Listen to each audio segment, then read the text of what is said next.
ओम नमो भगवते वासुदेवाय। ओम नमो भगवते वासुदेवाय। ओम नमो भगवते वासुदेवाय। ओम अज्ञानतिमिरान्धस्य ज्ञानाञ्जनशलाकया चक्षुरुन्मिलितं येन तस्मै श्रीगुरुवे नमः।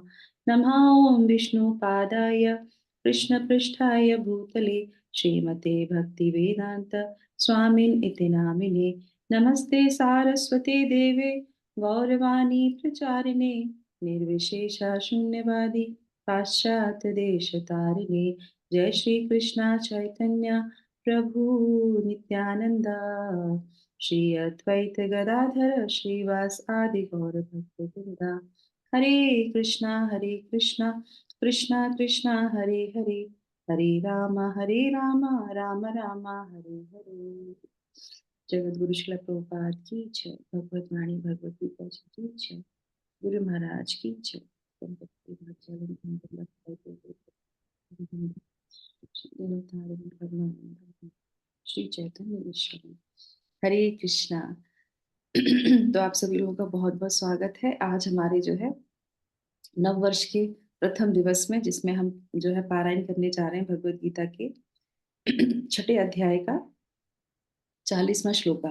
तो हम लोगों ने ये डिसाइड किया था कि हम लोग जो है गत वर्ष में जो है अपना छठवां अध्याय पूर्ण कर लेंगे, पर फिर भी जो है भगवान के ऊपर छोड़ दिया कि ठीक है, जो भी भगवान की इच्छा, क्योंकि हम लोग यात्रा पे चले गए थे।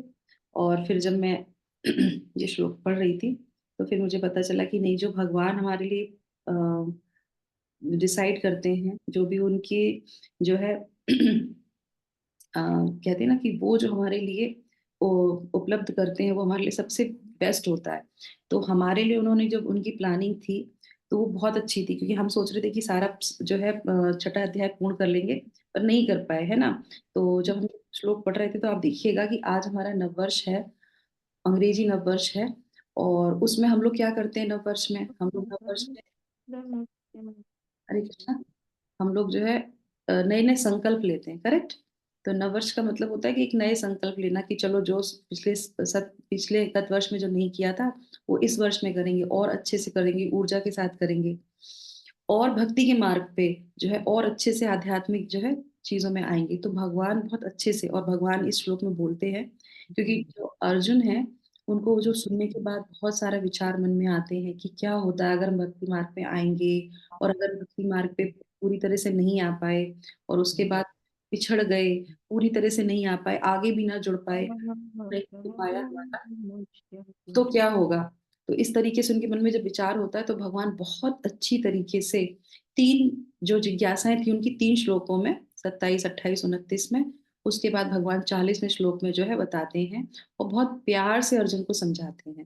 तो ये हमारे लिए, हम सब के लिए इस नववर्ष की बहुत अच्छी सीख हमको आज मिलने जा रही है भगवान की द्वारा। तो मेरा आप लोगों से अनुरोध है कि सत्र जो हम लोग भगवत गीता पढ़ रहे हैं इसके दौरान जप मत कीजिएगा, नहीं तो आपका जप का भी फल नहीं मिलेगा, भगवत गीता भी का फल नहीं मिलेगा, श्रवण का भी फल नहीं मिलेगा, और कीर्तन का भी फल नहीं मिलेगा। और ये सबसे बड़ा वाव है, ये सबसे बड़ी क्या है, संकल्प है कि श्रवण के टाइम श्रवण, कीर्तन के समय कीर्तन, और जपा के समय सिर्फ जपा। ये तीन चीजें जब हम अलग अलग करते हैं तो उसका फल हमें सही जगह पे मिलता है, क्योंकि भगवान तो देख रहे हैं। अगर हम नहीं किसी को देख पा रहे तो कोई बात नहीं, भगवान तो अवश्य ही देख रहे हैं, है ना। तो ये सबसे बड़ा हमारे लिए आध्यात्मिक उन्नति के लिए सबसे अच्छा संकल्प है, ठीक है। तो हम शुरुआत करेंगे 40वें श्लोक की, जहाँ पे भगवान अर्जुन को बोलते हैं, बताते हैं, और उतनी ही प्यार से एक शब्द यहाँ पे बहुत सुंदर आता है, मैं बताऊंगी आपको बाद में, जिस जो बोल के भगवान जो है अर्जुन को संबोधित करते हैं। तो अध्याय 6 श्लोक संख्या 40। श्री भगवान उवाच पार्थ नैवेह नामुत्र विनाशस्तस्य विद्यते नं की कल्याण कुतश्चेत् दुर्गतिं तात गच्छति। श्री भगवान उवाच पार्थ एव इह नामुत्र विनाश तस्य विद्यते नाही कल्याणकृत् कश्चित् दुर्गतिं तात गच्छति। तो भगवान ने कहा, हे प्रथा पुत्र, कल्याण कार्यों में निरत निरत योगी का ना तो इस लोक में और ना परलोक में ही विनाश होता है। हे मित्र, भलाई करने वाला कभी बुराई से पराजित नहीं होता। है ना? तो कौन सा शब्द आया, भगवान ने क्या कह के बुलाया अर्जुन को, बताइए आप, कौन बताएगा? प्रीता पुत्र, प्रीता पुत्र, पुत्र और मित्र मित्र और हाँ, तथा।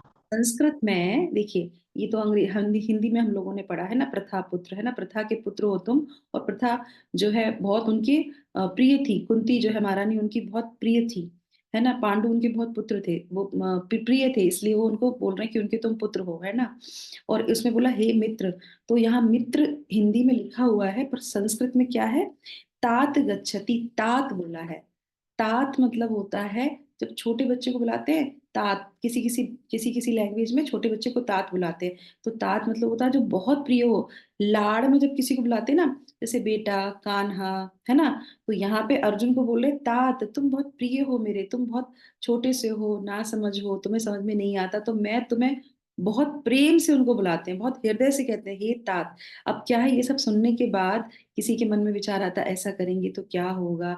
तो यहाँ पे सबसे पहली सीख तो भगवत गीता से हमें कितनी अच्छी मिलती है, कि जो भी व्यक्ति आध्यात्मिक चीजों में जाते हैं और उनके जो सीनियर होते हैं, जो उनके लीडर्स होते हैं या उनके जो मेंटोर होते हैं, वो उनको जो है उस पाथ पे जब वो आते हैं तो उनको घबराते हैं, कुछ पूछते हैं, है ना। और अर्जुन से क्या सीखने को मिलता है कि वो हमेशा पूछते रहते हैं ऐसा होगा, अगर करेंगे तो क्या मिलेगा, तो कहते घबराओ नहीं, सबसे पहले तो मैं तुम्हारे साथ हूँ, कोई है ना है, मैं तुम्हारे साथ चल रहा हूँ, तुम्हें कभी भी कोई भी परेशानी होगी तो मैं तुम्हें बता रहा हूँ कि इसमें तुम्हें कुछ परेशानी नहीं होने वाली। वो तो वहीं पे तुम्हारे साथ खड़े हुए हैं। तो वो हृदय से जो संबंध है, सबसे पहले तो वो उसको झलकाते हैं, बताते हैं कि मैं, तुम मुझसे कितने प्रिय हो और मैं तुम्हारे साथ हूँ, अब मैं तुम्हें समझाता हूँ कि क्या होता है ना। तो अब हम लोग पढ़ेंगे श्लोक जो है तात्पर्य, जो कि बहुत सुंदर तरीके से शिला प्रभुपाद ने डिटेल में समझाया है इसको, ठीक है। संतोषनी माता जी इसको जो है पढ़ेंगी, ये संतोषनी माता जी।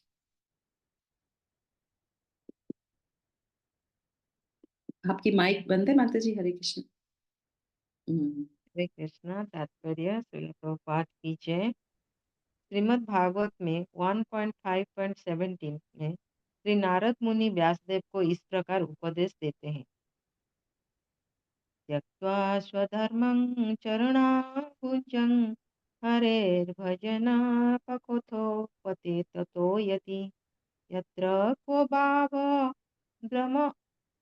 भावत्रमभूतमुष्य किं को वार्थ आप्त भजतां स्वधर्मतः। यदि कोई समस्त भौतिक आशाओं को त्याग कर भगवान की शरण में जाता है तो इसमें ना तो कोई क्षति होती है और ना पतन। दूसरी ओर अभक्त जन अपने अपने व्यवसायों में लगे रह सकते हैं, फिर भी वे कुछ प्राप्त नहीं कर पाते। भौतिक लाभ के लिए अनेक शास्त्रीय तथा लौकिक कार्य हैं। जीवन में आध्यात्मिक उन्नति अर्थात कृष्ण भावनामृत के लिए योगी को समस्त भौतिक कार्यकलापों का परित्याग करना होता है। यदि यह तर्क कर सकता है कोई यह तर्क कर सकता है कि यदि कृष्ण भावनामृत पूर्ण हो जाए तो इसमें सर्वसिद्धि प्राप्त हो सकती है, किंतु यदि यह सिद्धि प्राप्त न हो पाई तो भौतिक एवं आध्यात्मिक दोनों दृष्टियों से मनुष्य को क्षति पहुंचती है। शास्त्रों का आदेश है कि यदि कोई स्वधर्म का आचरण नहीं करता तो उसे पाप फल भोगना पड़ता है। अतः जो दिव्य कार्यों को ठीक से नहीं कर पाता उसे फल भोगना होता है। भगवत पुराण आश्वस्त करता है कि असफल योगी को चिंता करने की आवश्यकता नहीं है। भले ही उसे ठीक से स्वधर्माचरण न करने का फल भोगना पड़े तो भी वो घाटे में नहीं रहता, क्योंकि क्योंकि शुभ कृष्ण भावनामृत कभी विस्मृत नहीं होता। जो इस प्रकार से लगा रहता है वो अगले जन्म में निम्न योनि में भी जन्म लेकर पहले की भांति भक्ति करता है। दूसरी ओर जो केवल नियत कार्यों को दृढ़ता पूर्वक करता है किंतु यदि उसमें कृष्ण भावनामृत का अभाव है तो आवश्यक नहीं कि उसे शुभ फल प्राप्त हो। इस श्लोक का तात्पर्य इस प्रकार है। मानवता के दो विभाग किए जा सकते हैं, नियमित तथा अनियमित। जो लोग अगले जन्म तथा मुक्ति के ज्ञान के बिना वास्तविक इंद्रिय तृप्ति में लगे रहते हैं, वे अनियमित विभाग में आते हैं। जो लोग शास्त्र में वर्णित कर्तव्य के सिद्धांतों का पालन करते हैं, वे नियमित विभाग में वर्गीकृत होते हैं। अनियमित विभाग के संस्कृत तथा असंस्कृत शिक्षित तथा अशिक्षित, बली तथा निर्बल लोग वास्तविक वृत्तियों से पूर्ण होते हैं।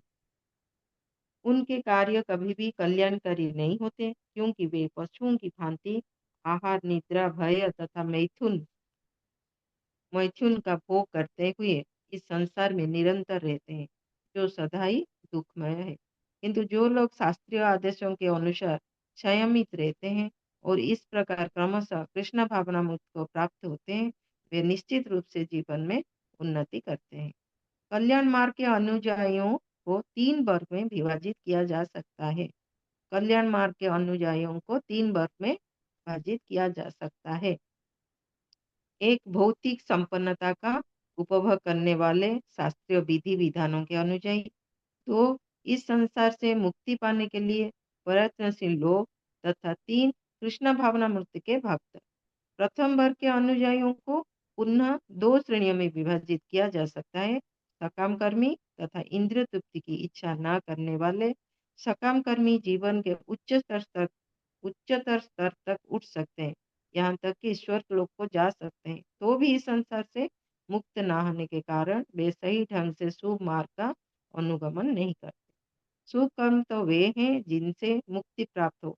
कोई भी ऐसा कार्य जो परम आत्म साक्षात्कार या देहात्म बुद्धि से मुक्ति की ओर उन्मुख नहीं होता, वह रंच मात्र भी कल्याणप्रद नहीं।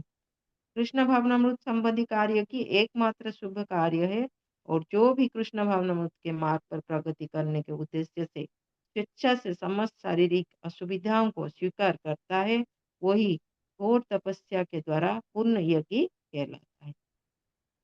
क्योंकि अष्टांग योग पद्धति कृष्ण भावनामृति की चरम अनुभूति के लिए होती है, अतः ये पद्धति भी कल्याणप्रद है। अतः जो कोई इस दिशा में यथाशक्य प्रयास करते हैं, उसे कभी अपने पतन के प्रति भयभीत नहीं होना चाहिए। कृष्णा हरि बोल। Hare Krishna. Thank you so much Santoshni Mata ji. तो नव वर्ष में माता जी ने सबसे पहले भगवत गीता पढ़ी। हरि बोल। हरि हरे बोल। कृष्णा। तो बहुत सुंदर तात्पर्य था। शिला प्रभुपाद ने श्रीमद् भागवतम के जो है प्रथम स्कंद के 5वें अध्याय के 7वें श्लोक को कोट किया यहाँ पे। व्यास मुनि जो है उपदेश देते हैं, तो उसमें बताते हैं कि जो है हमें क्या करना चाहिए, हमें सब कुछ आशाओं को त्याग कर भगवान की शरण में आ जाना चाहिए, है ना। और इसमें क्या लिखा है, जन जन अपकोथ, अगर पक भी नहीं पाता है कोई भी जो हम कार्य करते हैं वो पक नहीं पाता है ना, अपका हो कोई भी चीज, तो आप सोचिए तो भी जो है उसमें कोई हानि नहीं होती। तो इससे बहुत अच्छा एक आपको एग्जाम्पल बताती हूँ। जैसे मान लीजिए हम जाते हैं, भक्ति मार्ग की बात हो रही है, तो भक्ति मार्ग में क्या होता है, जैसे मान लीजिए आपको फल खाना है आम का, तो आप आम के पेड़ के पास गए, ठीक है, तो आपको वहां पे क्या मिलेगा, आम का पेड़ है, तो वहां पे आपको क्या मिलेगा, आम मिलेगा, करेक्ट। आपको आम खाना, आम पर एक चीज और आपको फ्री में मिल जाएगी, वो क्या है, क्या मिलेगा, हाँ। छाँव मिलेगी, यस। तो जिस जिस लालच के लिए जा रहे हैं आप, जब इच्छा के लिए जा रहे हैं, वो तो मिलेगा ही मिलेगा, पर फ्री में आपको क्या मिलेगा, छाँव भी मिलेगी। तो हानि तो आपकी है ही नहीं, हानि तो है ही नहीं। मान लीजिए आप गए वहां पे और आपको फल नहीं मिला, है ना, आप गए, आपने तोड़ने का प्रयास किया, तोड़ते रहे, प्रयास करते रहे, पर फल नहीं मिला, पर फिर भी आप बहुत देर तक कहाँ खड़े रहे, छाँव में ही खड़े रहे।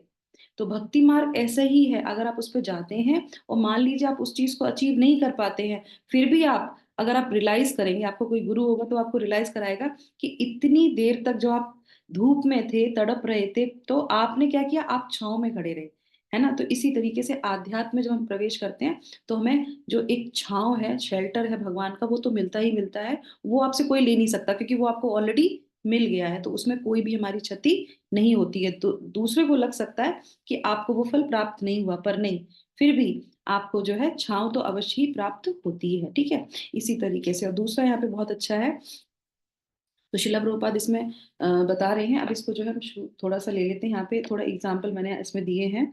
और नववर्ष के लिए तो बहुत ही अच्छा है ना। तो शिला प्रभुपाद क्या कह रहे हैं कि हमको जो है सारी आशाओं को छोड़कर भक्ति की शरण में आ जाना चाहिए, है ना।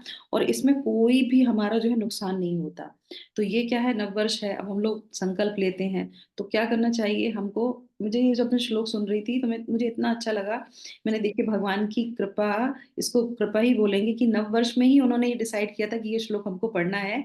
और जिसके मन में थोड़ा सा भी संशय हो कि हम इस मार्ग में आए नहीं आए, हरे कृष्णा जो है ना, नाम जप करना है कि नहीं करना है, आध्यात्म से जुड़ना है कि नहीं जुड़ना है, कोई संशय, तो भगवान कहते कोई संशय मत रखो। कहीं से भी तुमको कोई क्षति नहीं है, कोई भी तुमको जो है यहाँ पे हानि होगी ही नहीं, तुमको आना ही आना चाहिए इसमें, है ना। चाहे वो पूर्ण हो पाए या ना हो पाए, घाटे में तो आप रहते ही नहीं है। ठीक है, यहाँ पे लिखा है उन्होंने, पर एक चीज बहुत अच्छी है। इसमें लिखा है यहाँ पे, शास्त्रों का आदेश है कि यदि कोई स्वधर्म का आचरण नहीं करता तो उसे पाप फल भोगने पड़ते हैं, है ना। तो स्वधर्म का मतलब क्या हो गया, हम सबका एक एक स्वधर्म है, और नित्य धर्म क्या है, भगवान की सेवा करना। तो अगर हम स्वधर्म कर रहे हैं, बहुत अच्छी तरीके से सतोगुण में रहते हैं, सारी अपनी ड्यूटीज पूरी कर रहे हैं, जो कि हम लोगों ने तृतीय अध्याय में पढ़ा था कि हमको जो है ड्यूटीफुल रहना चाहिए, डिटैचमेंट रहना चाहिए और डिवोशनल रहना चाहिए। तो अब आप इसमें सोच लीजिए कि अगर हम डिटैचमेंट नहीं है, डिवोशनल नहीं है, और हम सिर्फ ड्यूटी कर रहे हैं, स्वधर्म का मतलब सिर्फ ड्यूटी कर रहे हैं, तो वहां पे क्या है कि हो सकता है कि उस जगह फिर क्या करना पड़े आपको, आपको पाप फल भोगना पड़ सकता है, क्योंकि जो हम करेंगे कार्य तो सबका रिएक्शन होता है, करेक्ट। तो कर्म है तो कर्म का कुछ जो है अपोजिट रिएक्शन भी आएगा, तो वो हमें भोगना पड़ सकता है। भले ही वो कितना भी सतोगुण में हो, हम किसी को हानि ना पहुंचाते हो, हम हमेशा अच्छे कार्य करते हो, फिर भी उसका फल हमको भोगना पड़ सकता है। पर अतः ये दिव्य कार्यों को ठीक से नहीं कर पाता और उसका फल भोगना पड़ता है। पर भागवत पुराण आश्वस्त करता है, आश्वस्त मतलब गारंटेड, बिल्कुल कंफर्म्ड। वो क्या कहता है कि असफल योगी को चिंता करने की आवश्यकता नहीं है। अगर हम भक्ति योग में पूरी तरीके से, या जो योग पद्धति में जाते हैं वो पूरी तरीके से उसको अचीव नहीं कर पाते हैं, उनको बिल्कुल भी टेंशन लेने की जरूरत नहीं है। क्यों? क्योंकि उसे अगर ठीक से स्वधर्म का आचरण न भी किया है तो भी वो घाटे में नहीं रहता। यहाँ पे कंफर्म बता रहे हैं शिला प्रभुपाद। और फिर क्या है, क्योंकि शुभ कृष्ण भावनामृत कभी भी विस्मित नहीं होता। जैसे कि हमने जो छाया ली है आम की, अगर फल नहीं मिल पाया है, वो हमसे कोई भी नहीं छीन सकता, वो तो हमें मिली ही मिली है, उसको तो हम नहीं हटा सकते। तो वो विस्मित कभी नहीं होती। तो थोड़ा सा भी, शिला प्रभुपाद इसके उदाहरण में मैं आपको बताऊंगी। शिला प्रभुपाद बोलते थे कि किसी ने भी अगर अपने जीवन में एक बार भगवान के दर्शन, भगवान के लिए नृत्य, भगवान के लिए कीर्तन, हरे कृष्णा महामंत्र का सिर्फ हरे हरे ही बोल दिया हो, और एक बार अगर भगवान का प्रसाद खा लिया हो, भगवान के प्रसाद की महिमा, वो मनुष्य जन्म लेगा ही लेगा। कोई बिल्कुल गारंटेड है कि उसको जो है दोबारा से पशु योनि में नहीं जाना पड़ेगा। ये बहुत इंपॉर्टेंट बात है ना। अब उसके बाद आते हैं यहाँ पे कि केवल नियत कार्यों को पूर्वक करता है, किंतु यदि उसमें कृष्ण भावना मत का अभाव है तो अवश्य, तो आवश्यक नहीं कि उसे शुभ फल प्राप्त हो। तो ये हो सकता है। दूसरा क्या है, आजकल के टाइम पे क्या हो रहा है, पाश्विक इंद्र तृप्ति में सब लोग लगे हैं। पाश्विक का मतलब क्या है यहाँ पे, पाश्विक का मतलब क्या बताया, कौन बताएगा पाश्विक। पशु पशु जैसे आचरण करते हैं पशु उसको पास। हाँ। यस, पशु जैसा आचरण। और आप देखिए कितनी, ये हम श्लोक पढ़ रहे हैं और कल रात को ही पूरी दुनिया इंद्र तृप्ति का, जिसको बोलते हैं ना कि एक मेला लग जाता है ना, हर जगह। मतलब बिल्कुल जो व्यक्ति पूरे साल भी नहीं करता होगा ना, वो भी जो है, क्योंकि उसके लोग जो है दूसरे आके उसको बुलाते हैं कि हमारे पास 31 की पार्टी है और आप आ जाओ, है ना। तो वो भी चला जाएगा इंद्र तृप्ति करने के लिए, क्योंकि ये संसार में ऐसे ही चलता है। और वो क्या कर देगा, खाएगा पिएगा और बस अल्कोहल करना, कुछ ऐसी चीजें करना, म्यूजिक सुनना, और अपना पूरा जो है इंद्र तृप्ति में ही लगा रहेगा। और कल रात के दिन तो जरूर उसने किया होगा। तो नए साल ऐसे मनाते हैं, हमारी संस्कृति में तो ऐसे नए साल नहीं मनाते। तो हम लोग जो कर रहे हैं वो पाश्विक तो बिल्कुल भी नहीं है, आध्यात्मिक है। इंद्र तृप्ति में तो हम लोग बिल्कुल नहीं गए। ये हमारी कृपा है शिला प्रभुपाद की, गुरु की और भगवान की, हम लोगों के ऊपर असीम। तो क्या है यहाँ पे, अनियमित विभाग के संस्कृत। और इसमें दो चीजें बताई गई हैं कि एक नियमित और एक अनियमित। तो जब भी हम कोई ऐसा कार्य करते हैं जो शास्त्रों के अनुसार हो, तो वो क्या है, वो वर्गीकरण हो जाता है, तो वो पाश्विक नहीं है। और वो लगता है थोड़ा सा कठिन है, दिखने में ऐसा नहीं है, पर वही संस्कृति कहलाता है, वही हमारा जो है यहाँ पे शिला प्रभुपाद ने 2 विभाग भी बताए हैं, 3 विभाग बताए हैं ना, 2 विभाग पहले बताए थे। सॉरी, इसमें क्या-क्या है? हाँ, तो इसमें उन्होंने बताया कि इसके 2 विभाग हैं। कौन-कौन से हैं? मानवता के 2 विभाग कहते हैं, नियमित और अनियमित। नियमित क्या है?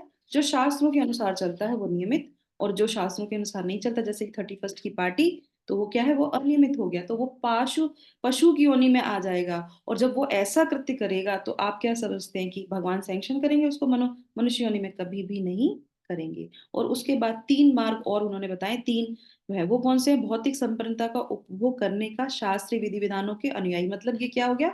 कर्मकांड वाले। फर्स्ट कर्मकांड, सेकंड कौन-सा है? इस संसार में मुक्ति पाने के लिए प्रयत्नशील लोग, वो कौन से हो गए? ज्ञानी हो गए। तो फर्स्ट हो गए कर्मकांडी, सेकंड हो गए ज्ञानी, थर्ड कौन-सा आ गया? भक्त। कृष्ण भावनामृत के भक्त, प्रथम वर्ग के अनुयायियों को पुनः 2 श्रेणियों में विभाजित किया जा सकता है, सकाम कर्मी और इंद्र तृप्ति की इच्छा न करने वाले, ठीक है? तो सकाम कर्मी हो गए, कार्य तो करते रहते हैं, इसमें तो दूसरी तरफ है, कोई भी इच्छा डिज़ायर ना करके भगवान की और पूरी तरीके से समर्पित हो जाना, ठीक है? तो ये हमारा हमने यहाँ पे सीखा। शुभ कर्म तो वो है जिससे मुक्ति प्राप्त हो। तो आप अगर सतोगुण में हैं और बहुत अच्छे कर्म कर रहे हैं, फिर भी आपको मुक्ति मिल जाए, ये कन्फर्म नहीं है। मुक्ति तभी मिलेगी जब आप भगवान की शरण में आएँगे, शास्त्रों के अनुसार चलेंगे, और जो उससे भी ऊपर होते हैं, वो क्या करते हैं? निष्फल, मतलब मुक्ति की भी कामना नहीं करते भगवान के भक्त, और हमेशा भक्ति मार्ग में लगे रहते हैं, क्योंकि उनको मुक्ति भी नहीं चाहिए। इससे संबंधित मैं आपको कुछ यहाँ पे एग्ज़ाम्पल देती हूँ। तो एक बार क्या होता है, चैतन्य चरितामृत में से जो है, छोटा हरिदास करके एक जो है व्यक्ति होते हैं, छोटा हरिदास, तो वो होते हैं बाह्य रूप से जो है अब भगवान की उनकी महाप्रभु की सेवा कर रहे होते हैं, पर उनको जो है महाप्रभु क्या करते हैं, उनको निष्कासित कर देते हैं कि तुम जाओ, अभी तुम्हें कोई सेवा की ज़रूरत नहीं है ना? तो उनको थोड़ा-सा बुरा लगता है, जैसे वही होता है ना कि हम भक्ति मार्ग पे जा रहे हैं और हमें हटा दिया, तो उनको महाप्रभु कहते हैं कि ठीक है, तो अभी अभी कोई सेवा नहीं है, तुम जाओ। तो वो जब हटा देते हैं, तो वो प्रयागराज में, यहाँ पे है प्रभु जी है यहाँ पे प्रयागराज के। अभी हम लोग के यहाँ प्रयागराज में जो है कुंभ मेला जो है लगने जा रहा है। तो प्रयागराज में जो समुद्र है, तो वहां जाके वो क्या करते हैं? आत्महत्या कर लेते हैं। कौन कौन कर लेता है आत्महत्या? छोटे हरिदास। तो वो उसमें आत्महत्या कर लेते हैं, तो वो, अब उन्होंने भगवान की सेवा की थी, तो उनको जो है दूसरा अपना जो है भगवान के धाम वो वापस चले जाते हैं, भगवान की नित्य लीला में प्रवेश कर जाते हैं। यहाँ से तो वो उनकी लीला समाप्त। अब वहाँ जाते हैं, उसके बाद क्या होता है, जो हमारे चैतन्य महाप्रभु वो अपना संकीर्तन करते हैं, इधर-उधर जाके घूमते हैं, तो ये जो हैं छोटे हरिदास, ये वहाँ पे आते हैं और ज़ोर-ज़ोर से संकीर्तन करते हैं, ज़ोर-ज़ोर से उनकी जो है उनको गीत सुनाते हैं बहुत अच्छे, क्योंकि उनकी सेवा यही थी, तो वो सुनाते हैं। पर उनको, क्योंकि आत्महत्या करते हैं, तो उनको शरीर प्राप्त नहीं होता है, हुँ? और वो उनकी वाणी सबको सुनाई देती है। जब वाणी सबको सुनाई देती है, तो वो कहते हैं कि अरे! ये तो छोटे हरिदास की वाणी है, और ये जो है गीत सुना रहा है, कहीं ऐसा तो नहीं ये ब्रह्म राक्षस बन गया क्योंकि इसने आत्महत्या की थी, अब ये ब्रह्म राक्षस बन गया। तो इधर-उधर घूमते हैं। तब फिर चैतन्य चरितामृत में बहुत अच्छा आता है। तो चैतन्य महाप्रभु कहते हैं उसमें, तो 4 चीज़ें बताई जाती हैं उसमें, कि जो भी व्यक्ति, तो ध्यान से सुनिएगा, आप चाहें तो उसको नोट कर सकते हैं। चैतन्य चरितामृत में बताते हैं कि जिसने पूरे जीवन भगवान का कीर्तन किया हो, नंबर 1। नंबर 2, महाप्रभु की सेवा की हो, जैसे कि हम लोग डीटी सेवा करते हैं, भगवान को अर्चे विग्रह की जो है सेवा करते हैं वो, और नाम जप करते हैं वो भी भगवान की सेवा हो गई, वो। और तीसरा, और उसने जो भगवान की कृपा का पात्र हुआ हो, भगवान की कृपा का पात्र कैसे हो गया? कि भगवान के जो पार्षद हैं, भगवान के जो अनुयायी हैं, उनकी जो सेवा करता है, उनका कृपा पात्र बनता है। जैसे कि मान लीजिए जिसने दीक्षा ले ली है, तो अपने गुरु का कृपा पात्र बन गया ना? तो वो, तो जो भगवान का कृपा पात्र हो गया है वो, और जो क्षेत्र में जिसने भी किसी अच्छे क्षेत्र में, जैसे कि प्रयागराज हुआ, वृंदावन हुआ, मायापुर हुआ, कोई भी धाम में अगर उसने अपना शरीर त्यागा है, तो उसकी कभी भी दुर्गति नहीं होती। तो इसी तरीके से जो छोटा हरिदास है, उसने हमारी सेवा की थी, मेरी कृपा का पात्र था वो, और उसने क्या किया था, पूरे जीवन मेरी सेवा करके मेरा हरि नाम का कीर्तन किया था, और इसी प्रयागराज में उसने आत्महत्या आत्महत्या तो की, पर कहाँ की? प्रयागराज में की। तो क्या हुआ? उसकी दुर्गति हो ही नहीं सकता, तो वो ब्रह्म राक्षस नहीं बना, वो स्वयं आके जो है यहाँ पे हमारी सेवा कर रहा है। तो इस तरीके से हम सब लोगों के लिए आता है कि अगर हम लोग हरे कृष्ण महामंत्र लेते हैं तो कभी भी हमारी दुर्गति नहीं होगी। तो ये कितना अच्छा भगवान ने हमको बताया नए साल में। तो हमें क्या करना चाहिए सबको मिलके, हरे कृष्णा कृष्णा कृष्णा हरे हरे, हरे हरे राम राम राम हरे हरे, हरे हरे कृष्ण कृष्ण और हम कृष्ण लोग हरे हरे, हरे राम राम राम हरे हरे। अगर हम लोग हरे कृष्ण महामंत्र लेते हैं तो कभी भी हमारी दुर्गति नहीं होगी। ठीक है। उसके बाद जो है ये हो गया। अब आ जाते हैं यहाँ पे। अब हाँ, और दूसरा जो है, और जो भक्त, अब ये जो इसमें आते हैं, तो सबसे पहले क्या होता है कि वो भय से मुक्त हो जाते हैं। और मत अब जीते जी, इसमें क्या लिखा है, यहाँ पे बोल रहे हैं भगवान कि वो जो है निरत योगी का ना तो इस लोक में और ना परलोक में कोई विनाश होता है। तो इस लोक में मतलब क्या है, जब हम ये जीवन जी रहे हैं तो इस जीवन में भय से हम मुक्त हो जाएंगे। और दूसरा क्या है, दूसरे, अब तो मृत्यु के बाद की तो बात ही छोड़ दीजिए, क्योंकि यहाँ पे इस चीज का कंफर्म हो गया है ना। तो शास्त्र में अब यहाँ ये एक लर्निंग और हमारे लिए यहाँ पे सबसे पहले आ जाती है कि जब हम भक्ति मार्ग में आते हैं तो हमें बिल्कुल भी ये विचार नहीं करना चाहिए कि क्या होगा क्या नहीं होगा, क्योंकि भगवान हर जगह आश्वस्त करते हैं कि इस मार्ग से तुम्हें कोई भी हानि नहीं होगी। तो ये भय, सबसे पहले आध्यात्मिक चीज का सबसे अच्छा क्या है कि हमें भय से हम मुक्त हो जाते हैं। हमें बिल्कुल भी भय नहीं लगता कि आगे क्या होगा। जो भी करेंगे भगवान कृष्ण ही करेंगे। अभी हम लोग यात्रा पे गए थे, 3 दिन की यात्रा थी हमारी, तो बहुत सारी चीजें ऐसी होती हैं, तो जो नए नए डिवोटीज थे तो उनको कई चीज में अरे अभी ऐसा कभी ऐसा, पर हम जिसमें रहते हैं ना तो हमको क्या लगता है कि भगवान ने जो प्लानिंग करी है वो बेस्ट होती है। तो वहां पे मैं वैसे ही आपको बता रही हूँ, इससे बहुत रिलेटेड मुझे लग रहा है ये, कि हम जो प्लान करते हैं वो होता नहीं तो हम थोड़े से निराश हो जाते हैं, पर भगवान की बेस्ट प्लानिंग। तो वहां पे हमारा दूसरे दिन में हमको जाना था बीच पे, है ना, तो बच्चे तो बहुत खुश हो जाते हैं बीच पे जाना है बीच पे जाना है, पर बीच पे हम नहीं जा पाए। और क्योंकि हमारे और दर्शन थे, दर्शन इतने, क्योंकि नया साल था और इतनी भीड़ थी, और अय्यप्पा जो है उनके बहुत सारे अनुयायी थे तो बहुत भीड़ थी, तो बीच पे हम लोग नहीं जा पाए। पर दूसरे दिन जो है, क्योंकि बहुत से भक्त जो है उस चीज के लिए उदास हो गए, पर हमने कहा कि नहीं, जो भगवान प्लान करते हैं अच्छा ही करते हैं, अगर नहीं किया होगा तो कोई बात नहीं। पर दूसरे दिन उसी बीच पे हम लोग, उस बीच पे नहीं, हम दूसरे बीच पे गए। और उस बीच पे कैसे गए, क्योंकि वो बीच ऐसा था, वो था पाप नाशनी, वहां पे भगवान जो है, भगवान का मंदिर था, जहाँ पे भगवान जो है खुद स्वयं जो है क्या करते हैं, जैसे भोजन को हम लोग पवित्र करते हैं ना, तो हाथ में जल रखते हैं तो वो पवित्र हो जाता है। तो इस तरह कहते हैं कि वहां पे जो भगवान है, उनके हाथ में, भगवान विष्णु ही है, उनके हाथ में हमेशा जल रहता है। वो कितना भी जो है पुजारी उसको साफ कर देता है, फिर भी भगवान की ऐसे हाथ रहते हैं और उसमें वो जल रहता है। योगेंद्र जो है भगवान का मंदिर है वो, और उसमें वो जल रहता है। वो जल कहाँ से आता है, वो जल जो है उसी मंदिर के पास एक छोटा सा कुंड है। वो जनार्दन भगवान बोलते थे, जनार्दन, जनार्दन। जनार्दन भगवान, तो वो मैंने जनार्दन, सुना है वो लेक्चर। और वो जनार्दन भगवान का जो जो जल है वो छोटे कुंड में, छोटे कुंड में आता है। छोटे कुंड से बड़ा, बहुत बड़ा कुंड है वहां पे, बहुत बड़ा विशाल, उस कुंड में जाता है। और उस कुंड का जल जो है समुद्र में मिलता है ना, वो समुद्र में मिलता है। अब ये कथा हम लोगों ने वहां पे स्थल पुराण सुना, और उसके बाद मंदिर, और सबके मन में था कि अभी मंदिर से जाके, क्योंकि हम लोगों को तो ट्रेन पकड़नी है, तो यहाँ से प्रसाद खाएंगे और उसके बाद ट्रेन में चले जाएंगे। पर वहां पे जो हमारे वहाँ प्रभु जी थे, जगत साक्षी प्रभु जी, तो उन्होंने बोला कि यहाँ से बस 300 मीटर पे जो है वो है, समुद्र है। तो हम सब लोग वहां जाएंगे, क्यों, क्योंकि वहां पे शिला प्रभुपाद भी आए हैं, चैतन्य महाप्रभु भी आए हैं, और सबने वहां पे स्नान किया है। तो हम लोग जरूर जाके वहां पे वो जल को लेंगे, टच करेंगे, आचमन करेंगे, और जो बच्चे खेलना चाहे वो थोड़ी देर के लिए वहां समुद्र में खेल भी सकते हैं। और वो साधारण नहीं है, वो तट जो है, वो वर्कला जो बहुत बड़ा फेमस है जो है बीच, पर हम लोग इंद्र तृप्ति के उससे नहीं गए, क्योंकि भगवान ने तो कैंसिल कर दिया, क्योंकि अगर एक दिन पहले जाते तो क्या होता, इंद्र तृप्ति होती। पर दूसरे दिन वो जो है तीर्थ में आ गया, क्योंकि वो पाप नाशनी जो जल है, वो क्या हो गया, वो बीच जो है पवित्र हो गया, पवित्र स्थान था। और बस वहां से हम लोग गए, कीर्तन करते हुए गए, और कीर्तन करते हुए समुद्र में गए। समुद्र में जाके फिर हम सभी लोग जानते हैं कि सब लोग को बहुत अच्छा तो लगता ही, बच्चों को बड़ों को सबको। तो भैया, तो ये किसकी प्लानिंग थी, ये भगवान की प्लानिंग थी। तो इसीलिए अगर भगवान पे आप ट्रस्ट करते हैं तो भगवान बहुत अच्छे से आपकी जो है व्यवस्था करेंगे। आपको बिल्कुल भी जो है वो दुख नहीं पहुंचेगा, कितनी दूर आए हैं और आप बीच पे नहीं गए। तो इस तरीके से ना, और हमने वो देखा, वो जो स्थान था जल नीचे से निकल रहा था, जमीन से निकल रहा था उस कुंड का, और जाके सीधे समुद्र में मिल रहा था। तो उसके हम लोगों ने आचमन किए, दर्शन किए।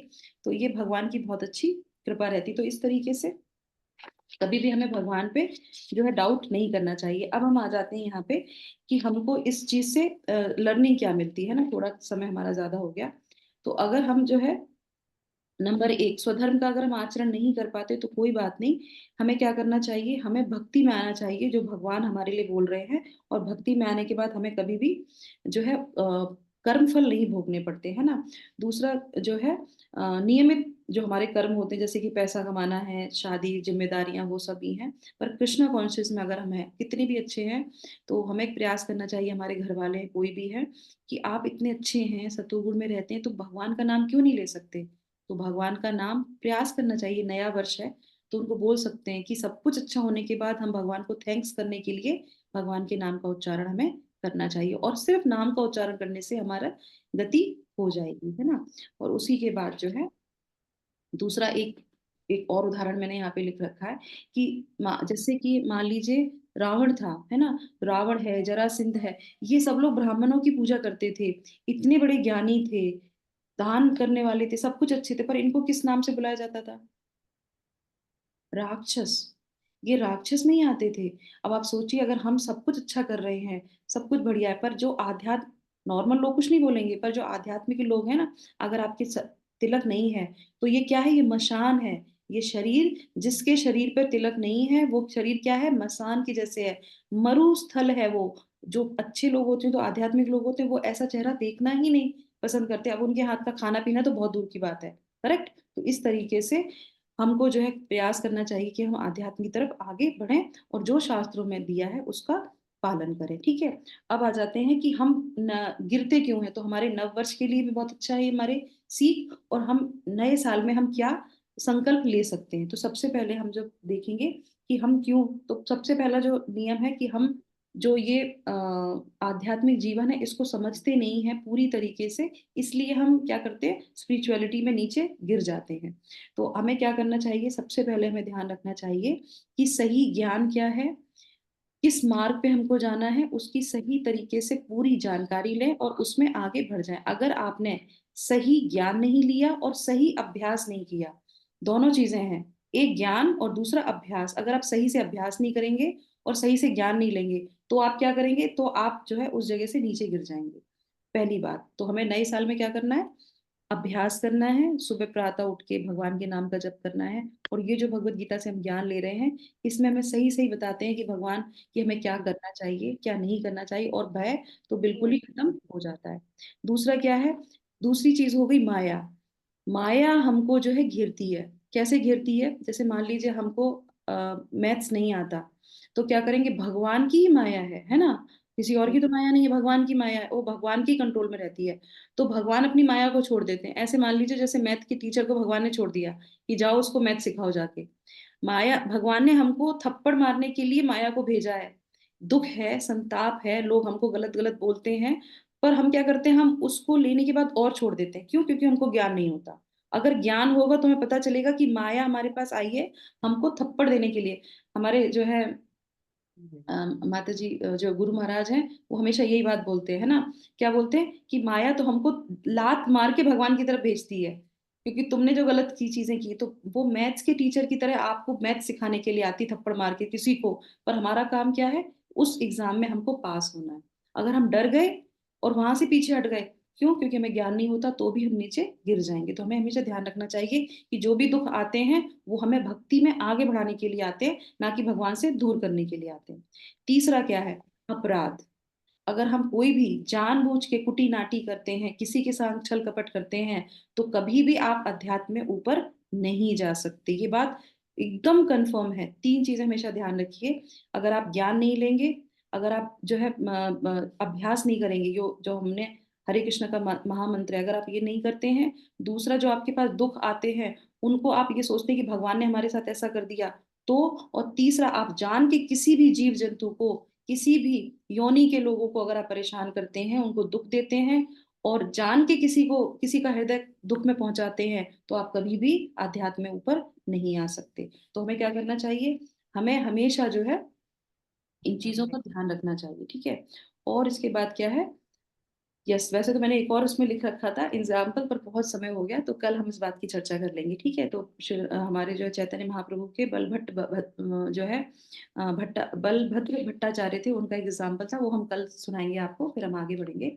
तो हमें इन 3 चीज़ों का हमेशा ध्यान रखना चाहिए, किसी को भी हानि ना पहुँचाना, किसी का दिल ना दुखाना। इस नव वर्ष में हम ये संकल्प भी ले सकते हैं कि जाने-अनजाने में कैसे भी प्रयास करें, किसी से को भी जो है दुःख ना पहुँचाएँ, अपराध ना करें। दूसरा जो है, कोई भी जीवन में अगर कष्ट आता है, परेशानी आती है, माया हमको थप्पड़ मारती है, तो समझ लीजिए भगवान ने हमको टीचर भेजा है सीखने के लिए, और हम इससे सीख लेंगे। दूसरा सबसे नंबर 1 क्या है कि नियमित अभ्यास करना है, नियमित भगवद गीता पढ़नी है, हरि नाम जो जप है, नियमित रूप से आपको करना है। तो शिला प्रभुपाद ने बोला एबीसीडी का फ़ॉलो करना है, और 16 राउंड जो है भगवान कृष्ण जो है हरि नाम का जप करना है। बस ये करते रहिए, और हम जो है क्या होंगे, इस जीवन से, इस भवसागर से पार हो जाएँगे, और बिल्कुल भी भय करने की ज़रूरत नहीं है, क्योंकि भगवान ने आश्वस्त करते हैं, "हे पात्र, तुम मेरे बहुत प्रिय हो, तो तुम कभी भी जो है विफल नहीं हो सकते, तुम कभी भी जो है तुम्हारा पतन नहीं होगा।"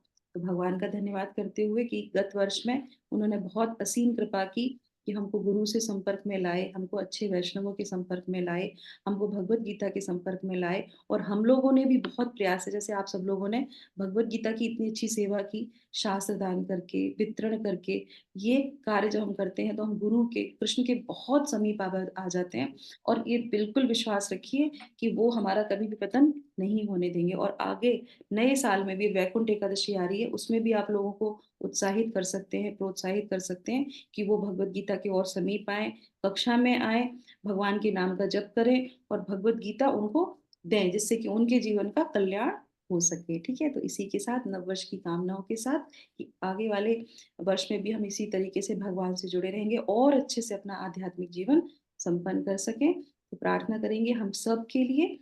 हरे कृष्णा, कृष्णा कृष्णा हरे हरे, हरे रामा, हरे राम हरे राम हरे हरे हरे हरे रामा हरे हरे रामा हरे राम हरे रामा कृष्ण कृष्ण हरे हरे, हरे राम हरे कृष्णा राम कृष्णा कृष्णा कृष्णा कृष्ण हरे हरे हरे, हरे हरे हरे रामा राम हरे हरे रामा राम राम राम रामा राम राम हरे रामा हरे हरे हरे हरे, कृष्ण कृष्णा हरे कृष्णा कृष्ण कृष्णा कृष्ण कृष्णा कृष्ण हरे हरे, हरे हरे रामा हरे रामा राम राम रामा राम हरे हरे हरे। हरे हरे कृष्ण दंडवत प्रणाम। प्रभुपाद की हरे कृष्णा, हरे कृष्णा हरे सादर प्रणाम कृष्णा माता जी, दंडवत प्रणाम, थैंक यू।